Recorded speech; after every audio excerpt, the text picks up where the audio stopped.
शक्ति की आराधना का महापर्व शारदीय नवरात्रि इस वर्ष 22 सितंबर 2025 यानी कि सोमवार से प्रारंभ हो रहा है। 9 दिनों तक चलने वाले इस उत्सव में मां दुर्गा के 9 दिव्य स्वरूपों की पूजा अर्चना की जाती है। भक्तगण इन 9 दिनों में व्रत रखकर मां दुर्गा की पूजा अर्चना करते हैं और उनकी कृपा पाने का प्रयास करते हैं। बहुत से श्रद्धालु नवरात्रि के पहले और आखिरी दिनों का व्रत रखते हैं। इसीलिए अपनी इस वीडियो में हम आपको आज बताएंगे कि नवरात्रि के 9 दिनों के दौरान किन नियमों का पालन करना चाहिए और वो कौन से काम हैं जो भूलकर भी नहीं करने चाहिए। नवरात्रि का व्रत केवल अन्न जल का त्याग नहीं बल्कि आत्मिक शुद्धि और अनुशासन का भी प्रतीक है। व्रत रखने वाले साधकों को इन 9 दिनों में अपने मन, वचन और कर्म से पूरी तरह सात्विक रहना चाहिए। ज्योतिष और धर्म शास्त्रों के अनुसार नवरात्रि के व्रत का पूर्ण फल तभी प्राप्त होता है जब इसका पालन पूरे विधि विधान और कठोर नियमों के साथ किया जाए।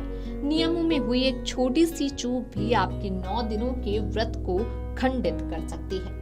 इसीलिए व्रत का संकल्प लेने के बाद इसे बीच में तोड़ना अशुभ माना जाता है। इस दौरान घर में कलह, क्रोध और किसी के प्रति द्वेष की भावना मन में नहीं लानी चाहिए। असत्य बोलना और किसी की निंदा करना भी व्रत के पुण्य को कम करता है।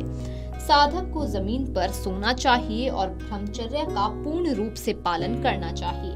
इसके अलावा व्रत के दौरान खान पान का विशेष महत्व होता है। इन 9 दिनों में मांस, मदिरा, अंडा, लहसुन, प्याज जैसी तामसिक वस्तुओं का सेवन पूरी तरह से वर्जित है। घर में भी इन चीजों को लाना शुभ माना जाता है, भले ही कोई सदस्य व्रत ना रखे हो। इसके अतिरिक्त सामान्य नमक की जगह सेंधा नमक का प्रयोग ही करना चाहिए। कई लोग इन 9 दिनों में अनाज का सेवन भी नहीं करते और केवल फलाहार पर रहते हैं। व्रत में कुट्टू का आटा, सिंघाड़े का आटा, साबूदाना, समा के चावल, आलू और मेवों का सेवन किया जा सकता है। शास्त्रों के अनुसार नवरात्रि के 9 दिनों में कुछ कार्यों को करना वर्जित माना गया है। इस अवधि में बाल कटवाना, दाढ़ी बनवाना या नाखून काटना अशुभ होता है। मान्यता है कि ऐसा करने से देवी रुष्ट हो जाती हैं। यदि आपने घर में कलश स्थापना की है या अखंड ज्योति जलाई है तो घर को कभी भी सूना नहीं छोड़ना चाहिए। किसी न किसी सदस्य का घर में रहना अनिवार्य है। इन दिनों में चमड़े से बनी वस्तुओं जैसे कि बेल्ट, जूते या बैग का उपयोग करने से भी बचना चाहिए। नवरात्रि के नियम साधक को आध्यात्मिक और शारीरिक रूप से शुद्ध करने के लिए बनाए गए हैं। इन नियमों का पालन करने से न केवल व्रत का पूर्ण फल मिलता है बल्कि व्यक्ति में संयम, अनुशासन और सकारात्मक ऊर्जा का भी संचार होता है।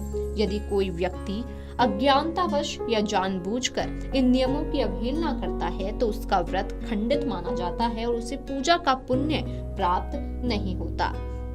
मां दुर्गा की असीम कृपा प्राप्त करने के लिए इन 9 दिनों में पूरी श्रद्धा और निष्ठा के साथ नियमों का पालन करना अत्यंत ही आवश्यक है। Video desk amarujala.com। अगर आप ये वीडियो YouTube पर देख रहे हैं तो हमारे चैनल को सब्सक्राइब कर बेल आइकन दबाएं और Facebook पर देख रहे हैं तो हमारे पेज को लाइक करें।